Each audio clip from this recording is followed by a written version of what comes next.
Well, hello and welcome to the Ram Show. I think I look all right here. Okay.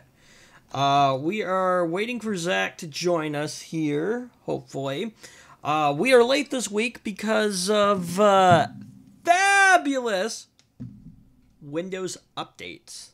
Man, they are the most annoying thing in the world. I apologize to anybody with headphones on. Okay. Looks like my audio's ready here. So I'll probably explain again when Zach hopefully joins us here. No. So Microsoft has sent some updates down, of course.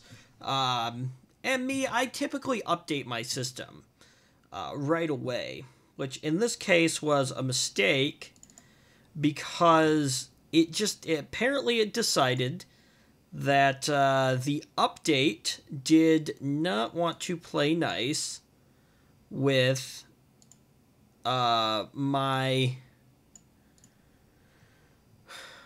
system. So let me see here. Is that gonna do it by itself? Oh, hang on, adjusting.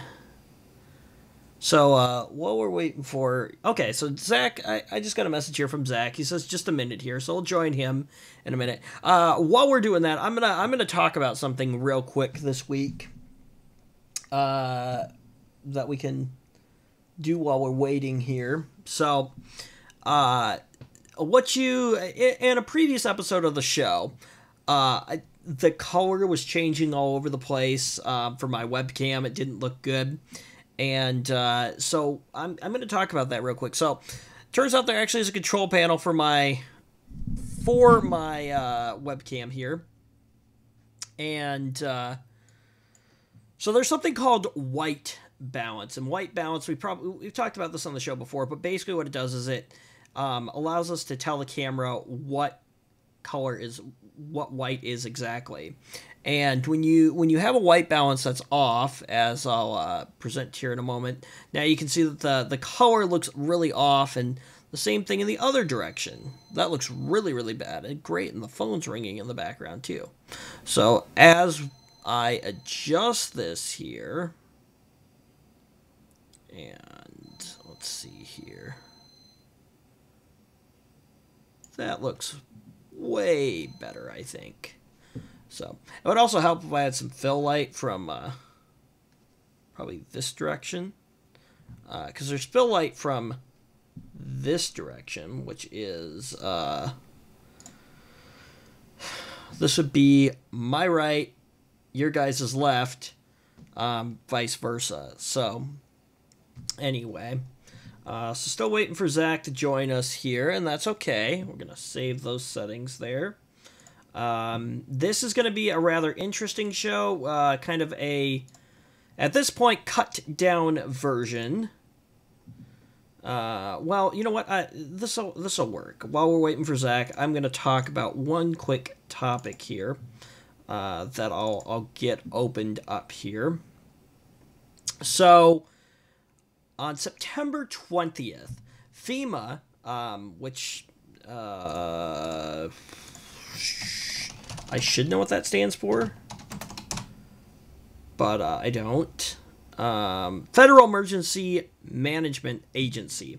Anyway, so on September 20th, they're going to be conducting a test of its Integrated Public Alert and Warning System, or IPAWS.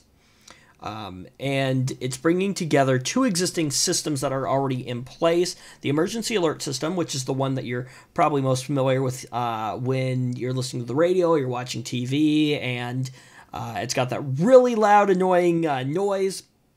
And then there's usually a guy that's like, the National Weather Service in such and such area has issued whatever alert it is. So that's the Emergency Alert System. And then there's also the Wireless Emergency Alert System, and that system is the one that is designed, and I as I was researching this topic, I found out that apparently not all carriers are capable of receiving those messages. The Wireless Emergency Alert Systems are I think Zach's with us. Zach, if you're super curious as to what I'm doing, I'm just talking about a topic real quick here. So, anyway, the wireless emergency alert system, which sends updates onto your phone. So, if your phone ever freaks out on you. So this is going to mark the first time that there's a presidential alert that will be sent out to a majority of cell phone owners. And no, you're not able to opt out of it. If there's a way to do it, I would sure like to find a way. But anyway, so these types of alerts were actually established in 2006 under President George W. Bush, and allows the White House to issue notifications to the general public in the instance of emergencies. So I'm sure if like the United States was super under attack or something like that. So it looks like Zach is in here, but I don't know if he can hear me yet or if he's ready. Oh, okay, I can hear Zach too. So nobody else can right now because your stuff's not turned on, but we'll get there in a moment. You sound, I don't know, are you still getting set up, or I just have the speakers turned down really low on your end? Oh, okay, I hear you now. So, here, let me bring you in real quick here. If I can find the right, there it is. Okay. There we go. Hi, Zach, how's it going? Ooh. All right. I need to... I was playing with the white balance and talking about how that all works and everything, and I still look a little pink, so I need to configure that. No, so I was talking about, you know how your phone gets like emergency alerts every now and then? Where I don't even think I remember the last time I seen one of those happen, but yeah, I know it's a thing. You're gonna be getting one on September 20th. It's a presidential one being sent out by the White House. They're testing the system to... That looks way better. Okay. Basically, they're testing the system. So there's always been this plan in place for the president to be able to issue alerts if need be from the White House. And it's a system that was actually put in place in like 2006 is actually what this says here. But I'm guessing it's like if there's like a super nuclear attack on like the United States or something that like, and I don't know, I'm sure it can probably be narrowed down to certain like states and counties and things like that. But anyway, so the messages can be sent at the discretion of the president. But experts have downplayed the possibility of the system being abused or misused, I guess. So hopefully. But no, you want to know the best part. You can't opt out of the alerts. They're mandatory. You know, you say that, but where there's a will, there's a way. Right, exactly. Exactly. I would be willing to bet that somebody with the proper access to their device could probably figure out a way to block the alerts. Probably. Although, I mean, I don't even remember the last time I had a well, this is different that sort on my phone, so I don't even know why that would be a desirable thing. Well, it never happens anyway. So, well, you might have the settings turned off. This one you can't turn off because there's the weather alert ones, and then you also have like, it's kind of the same system, but it's kind of different, I think, for like Amber Alerts, and that's what this follows. But it's gonna happen. But can you opt out of those? Amber Alerts? I'm not sure about Amber Alerts. I've never seen one on my device. So. Right. Well, Amber Alerts don't happen that often, so that's actually a good thing. Presumably, presidential alerts wouldn't happen very often either, because it's not every day that people are firing nukes. Right. Yeah, I don't know, unless you provoke a foreign leader that is probably just as unpredictable as our current president. Those are my viewpoints. Moving off of the political stuff and back to this, because this is tech. The test is going to take place at 2:18 p.m. Eastern Time on the 20th. Any cell phone that is switched on within range of an active cell tower and whose wireless provider participates in WEA should be capable of receiving the test message. Oh, joy. Woohoo. Right. So, okay. Okay, then. I started with that topic. We're gonna go back a moment here. So, no, okay, so my system had an update pending the other day, right? And me, who is always like, oh, okay, fine, whatever, I'll just update. I'm not like you, right? I really... You're not like me. Your computer will function if it updates. Apparently not.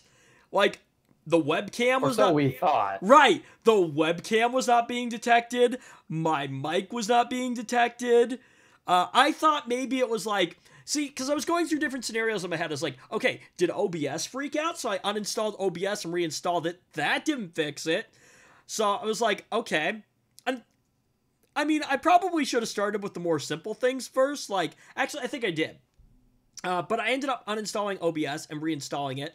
Luckily, I have made it a priority of backing up all the scenes and all the settings for OBS for the RAM show. So that's why I was able to get us back up and running pretty quickly once I figured out what the problem was. So, I'm like 99% sure it was the stupid Windows update that caused problems. So anyway, I was like, okay, maybe OBS freaked out, right? So, uninstalled that, reinstalled it, right? Cleared all the settings out. So, still wasn't working. I also thought that it might just be like, because I had things originally plugged into a USB hub, which I'm going to put back in place when I get a chance after the show. But I thought maybe that the USB hub was like still getting power, but not like sending data or something like that, or like my USB ports on my motherboard like freaking out for whatever reason. So of course I tried the whole, plugging stuff into different ports and unplugging it from the USB hub and just plugging them directly into the back of the board, which I have enough USB ports to do. But anyway, this board, I kid you not, has like 7 USB ports on the back of it. 7 or more. Yeah, that doesn't surprise me. So it's actually really nice. No, and then that wasn't working. I was like, I bet you it was that stupid freaking Windows update that happened literally like yesterday or a couple days ago, right? Turns out there is actually an option in Windows 10 to be able to roll your computer back to a previous build. So, as soon as I did that... Might be a thing to do. Right? Well, no, as soon as I did that... Oh, you already did it. Yeah. I was like, I bet you it was the stupid Windows update that came down. So I rolled it back, right? Because I was thinking system restore. Rolled it back. Everything's working fine. So, I guess... Microsoft knows you want that update. Right. So I guess... Don't kid yourself. I guess the thing about this is that if you are using your system in a production environment, test the updates, test your equipment before you try to do a live show. But, I mean, come on! Like, many updates have come down in the past, I've installed them, and we've been fine. Why this one? So, I don't know. Something about it, though, just decided it didn't want to cooperate. So that is my rant for right now. We will rant more about Microsoft coming up. With that, we are going to get into our next topic here. See, the FEMA, sending out the mass message or whatever, it was kind of something that I threw in there, and I've been busy this week. I meant to record an episode of the Weekly Tech Rewind on Friday. Didn't get around to that. Hopefully I'm going to do that today. If not today, tomorrow, so I can get it up, because Joe actually produced an episode of the Weekly Tech Rewind. Well, good for him. Pretty much by himself. I mean, I kind of gave him some baby steps, along the way, helped out. But for the most part, he picked out all the topics. He put them in the correct order. He wrote stories. I helped write too, so.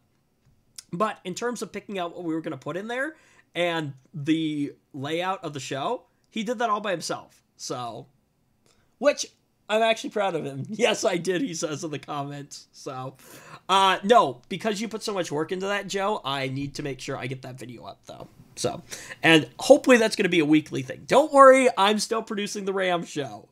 So, so here's the thing. So, the Ram, see, because they're two very different shows, right? So the Ram show for us, right? I try to find topics that both me and Zach, we can discuss, right? Yeah. Versus the Weekly Tech Rewind, where it's kind of like, if it's tech news, it pretty much goes. The trade-off is, right? So in terms of the Ram show, right? Once we have topics, it's basically just putting bullet points down into a sheet, which, by the way, is not dumb for this week. There's like 2 topics, the last 2 topics in the show this week. I have not had a chance to even look at them. All I'm going off of is the title, so that'll be interesting.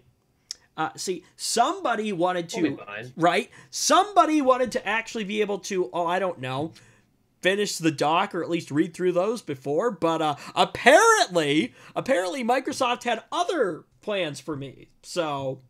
Microsoft knows what you want, so, you better not argue with them. Thank you. Right? They know you wanted that Windows update. Yeah, so, anyway. Yeah, you wanted it. You know you wanted it. Yeah, so... I now understand the frustration. I wonder if... Because, see, I had an OEM system before, right? And never seemed to have any problems. And I would always watch these other people, like on YouTube, these big tech people, like... Oh, this update bricked my system, or this did this update did this, or this did this. I wonder if it's more of a custom thing. When you start using custom Honestly, parts. I have no idea.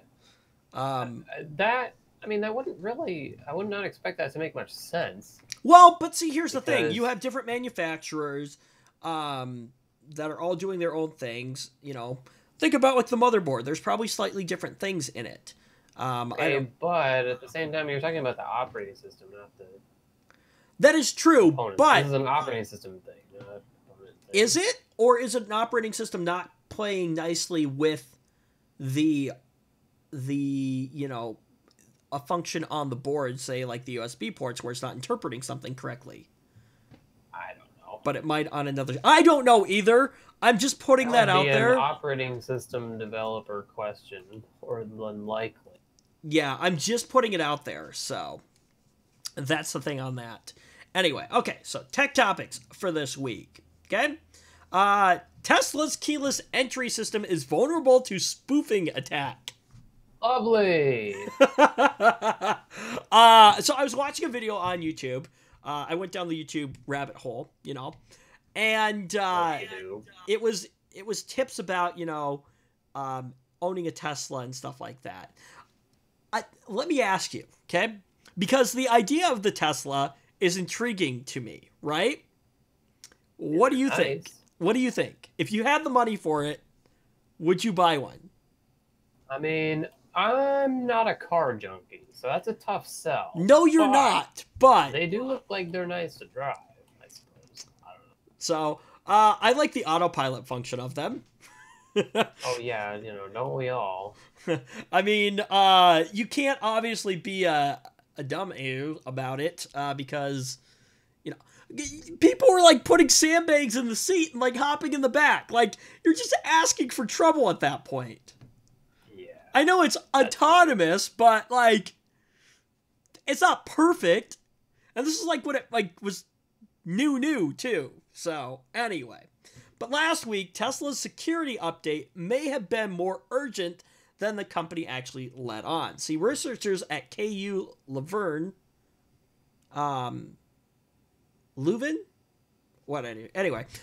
someplace, have figured out a way to actually spoof Tesla's key fob system, which is first reported by Wired, and the results would let an attacker steal a Tesla simply by walking past the owner and cloning the key. And that can't be too difficult. Actually, the attack is fairly involved, but we'll get to that in a moment. Well, just the act of getting the key from the owner, like stealing the electronic information, just walk past it. Oh, yeah, like, right. What if you watch the owner get out of the car and, they're in the grocery store or whatever, and you just make a point of bumping into them? Oh, yeah, well... Oh, I just walked past you while I was shopping. Yeah, I got your keys, by the way. Right, yeah, just like a pickpocketer would do. So, anyway. Yeah, except they don't actually have to pick your pocket at all. They can do it remotely. Exactly, yeah. So the attack is particularly significant because Tesla pioneered the keyless entry concept which is actually used in like most the most luxurious cars nowadays. So I'm guessing like Ferraris and whatever, Porsches or however you pronounce that, or I think you can pronounce it both ways. But anyway, luxury cars. Zach knows nothing about cars because he's not a car guy. So, so Zach had the option of either buying a car or building a computer. You could probably guess which one he went with. This was a couple of years ago. Right. But how old were you? Okay? 18. Okay, so you were 18, right? Most people I didn't have a huge need for a car. Though. Okay, but well, you're also you don't follow the status quo, I would say. See, because most 18-year-olds are like, car? Yeah, I want a car. You, on the other hand, oh, I want a computer. But I guess if I had to describe you, though, I would describe you as geeky. Kind of. Oh, really? No, you are. Okay, hang on. Let's clear this up real quick, okay? Because two terms that are thrown around that I think people throw around interchangeably, but I don't believe they are interchangeable. They are geek and nerd. But I think there's a difference. What do you think? I don't even know what is the actual, like, book definition. So I guess I don't know the actual book definition as well. But see, here's my thing, right? A nerd is somebody who is, like, smart and likes to read and things like that. And it's kind of into, like, the, like, Comic-Con, like, scene or whatever, right? A geek, to me, is somebody who is more... They're kind of like a nerd, but they're more techie. So, not so much reading, but more, like, tinkering with, like, tech and stuff like that. That's how I perceive it. I could be wrong. So, anyway. But, where are we? Okay, so the particular attack here seems to have only worked on Model S units shipped before June. Well, I guess I could see that. I was going to say they ship them to you? What do they do? Put it in a big giant box and set it on your doorstep? I'm sorry, I was timing out for a moment.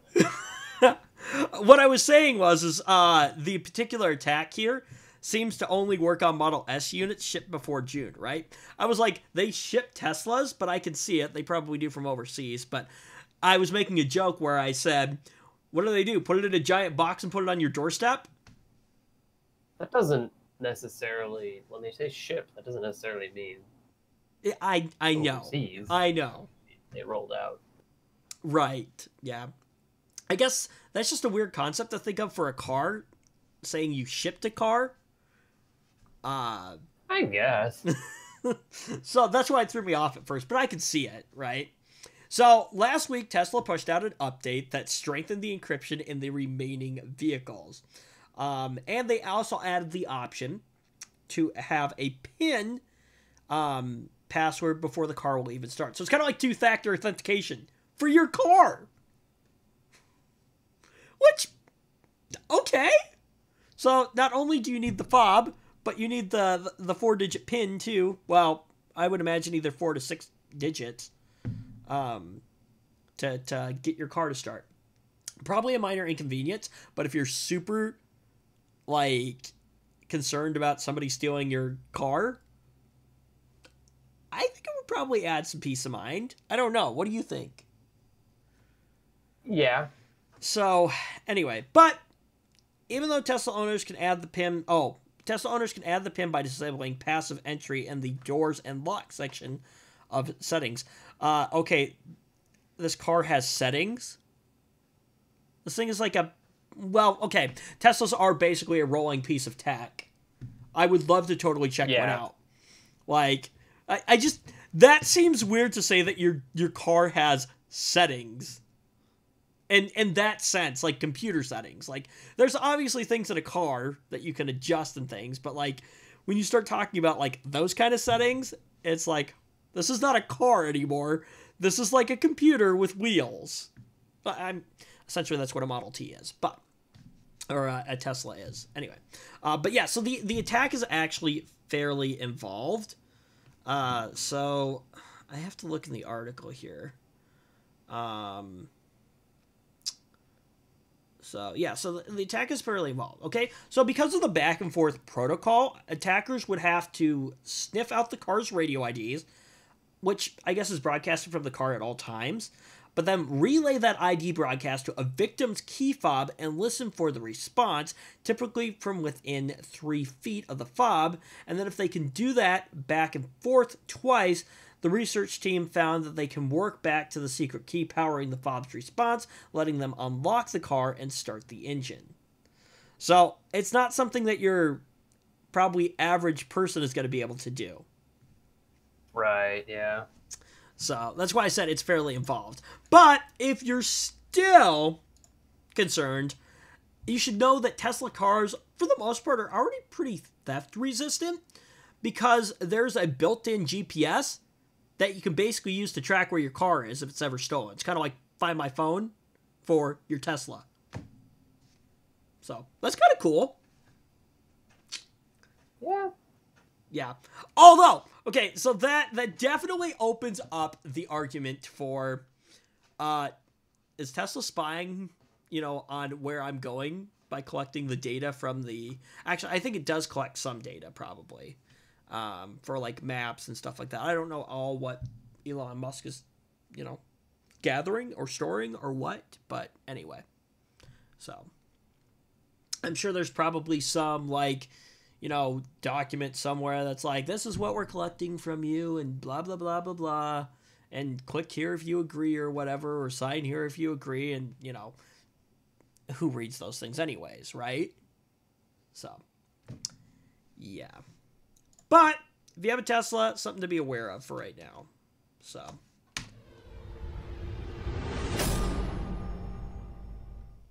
Okay, time for Microsoft news. We're jumping right in. I didn't mean to hit that button.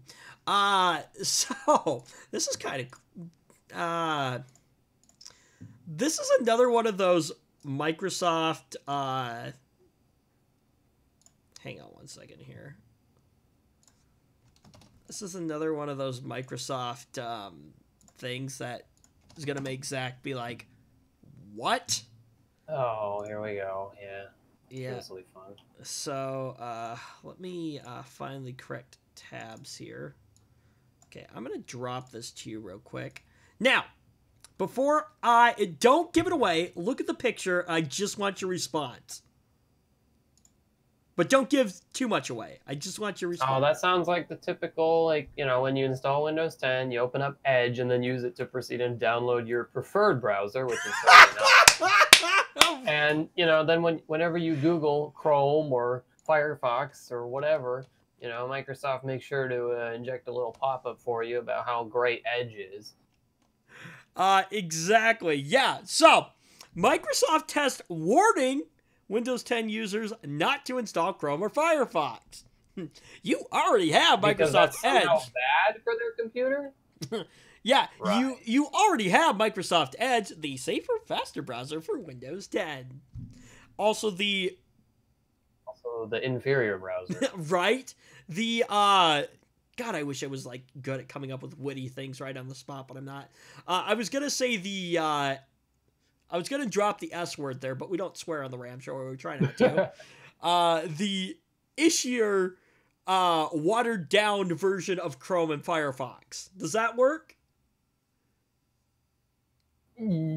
Sure. I don't know.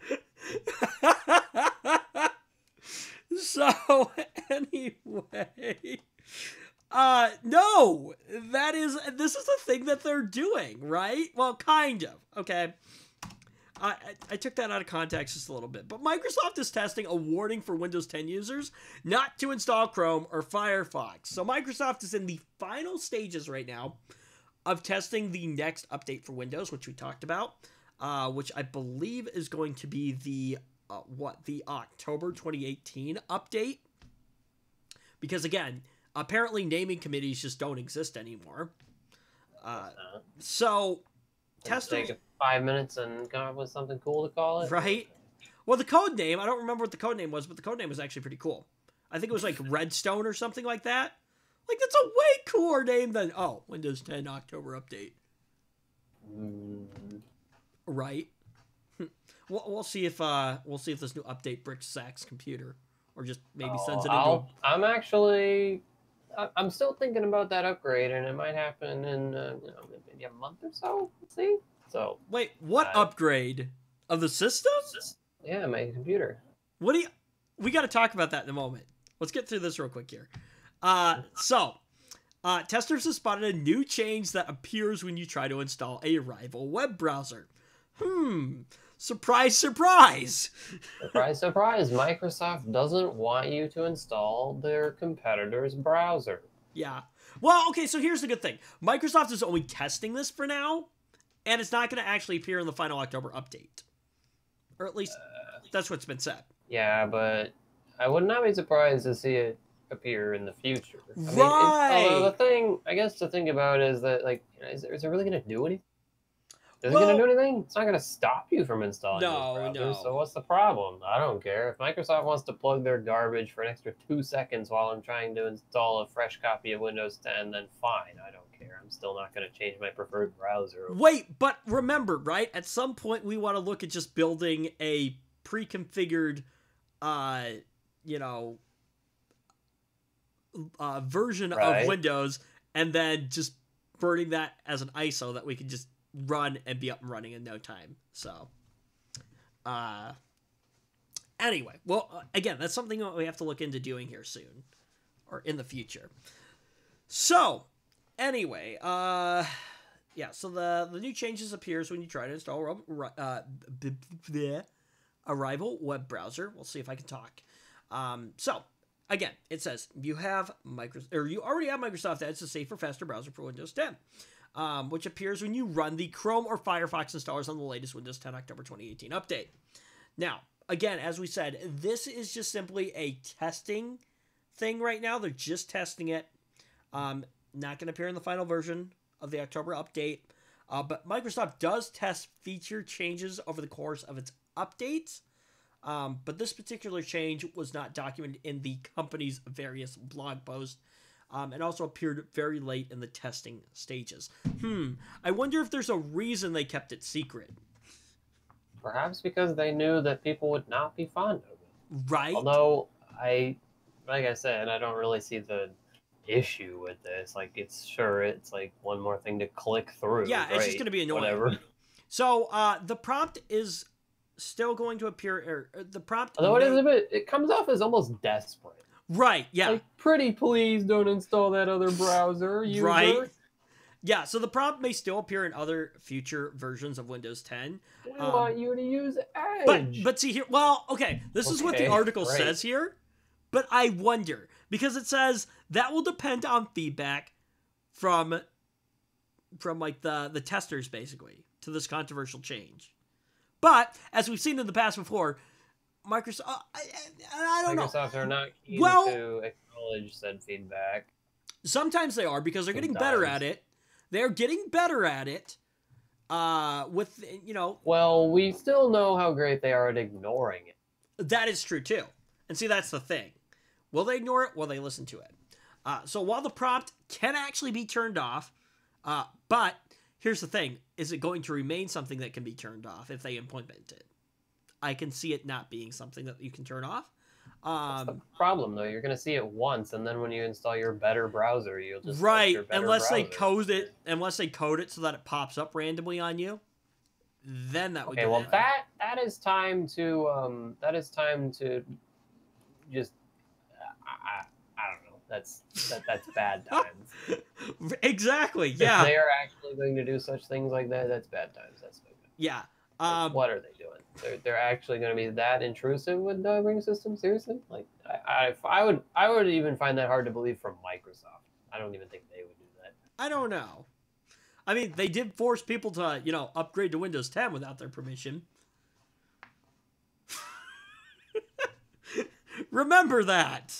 So, yeah.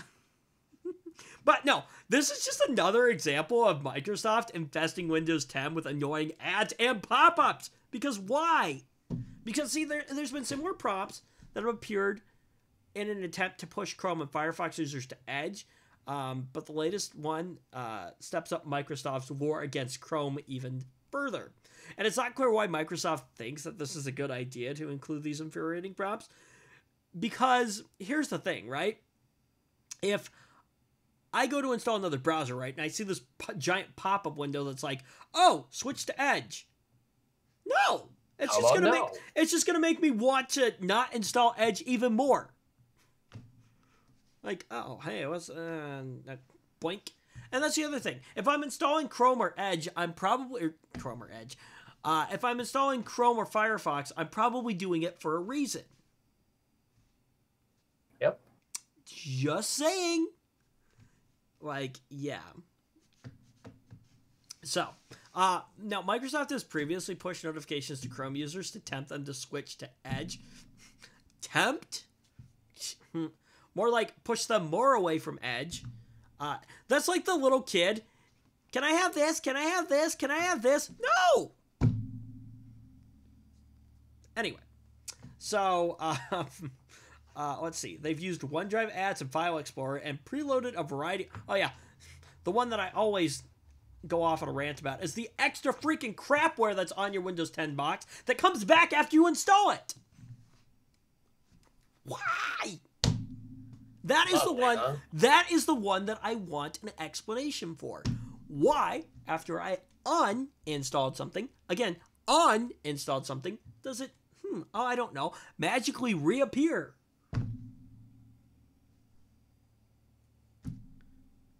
Please, Microsoft, explain that one to me. So, anyway. Yeah. Windows as a service model, yeah, apparently relies on the whole, people giving feedback. Again, we'll see if Microsoft actually listens to that or not. But, no. There's just a lot of, frustrating things in Windows 10 that make a relatively decent browser kind of a crummy one.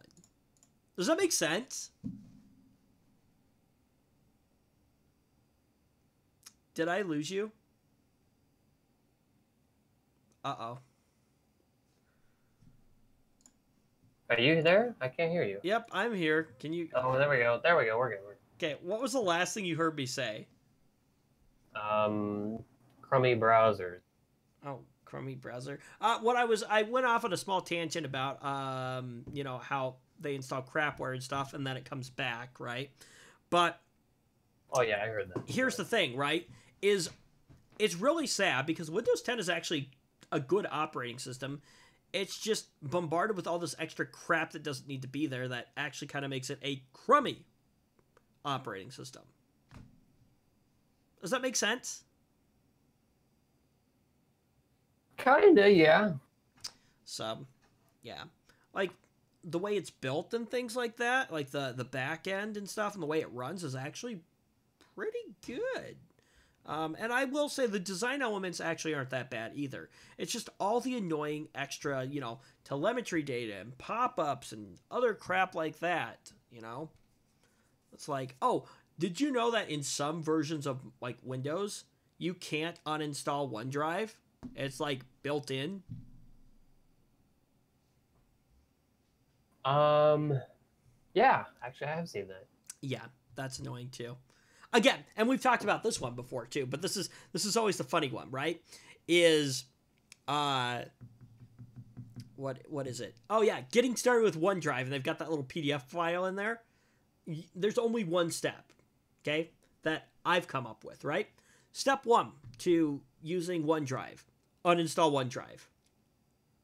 Okay, moving on. Would you agree on that, though, Zach?